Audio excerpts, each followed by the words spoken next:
अस्सलाम वालेकुम दोस्तों, सिंधी अदब जी दुनिया में भली कार। दोस्तों, शामिल कयूं था किताब हिकायतूं ऐं हक़ीक़तूं मां खयल हिकु किसो। बनी इसराइल में हिकु नौजवान हो, गुनाहगार, बेहद नाफ़रमान। माण्हुनि बाइकाट कयुसि ऐं शहर खां कढी छॾियाऊंसि। वीरानीअ में वञी पइजी रहियो, न अचण वारो न वञण वारो, न खाइण लाइ न पीअण लाइ। बीमार थी पियो। मरण ते हो त आसमान तरफ़ मुंहुं करे चवणु लॻो, या अल्लाह, मूंखे अज़ाब ॾेई तुंहिंजो मुल्क ज़्यादा न थींदो ऐं न मूंखे माफ़ करण ते तुंहिंजो मुल्क घटिजी वेंदो।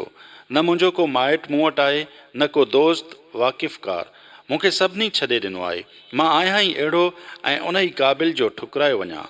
तूं मूंखे महरूम न फ़रमाए, मूंखे माफ़ करे छॾ।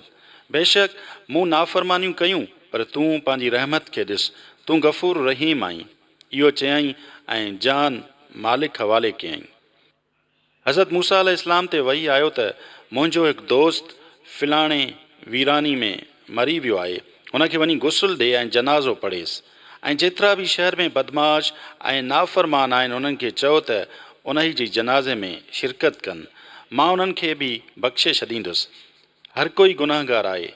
बख़्शिशे आम जो ऐलान थियो त माण्हू डोड़ंदा पहुता। अची ॾिठऊं त ही त उहो ई रहज़न शराबी जुआरी ज़ानी। चयऊं, ए मूसा, ही तूं छा थो चवीं? ही त इहो बदमाश हो जो हेड़ो हो होड़ो हो। मूसा अलैहिस्सलाम चयो, या अल्लाह, ही तुंहिंजा बंदा त हीअं पिया चवनि ऐं तूं हीअं थो फ़रमाईं। अल्लाह ताला फ़रमायो, इहे बि सच था चवनि, मां बि सचो आहियां।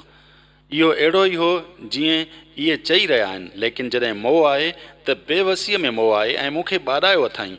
ईअं तड़पी ॿारायो अथई जो मूंखे पंहिंजी ज़ात जो कसम, उन ई त सिर्फ़ु पंहिंजी बख़्शिश घुरी, सारे जहान जी बख़्शिश घुरिया त मां सभिनी खे माफ़ करे छॾियां हा।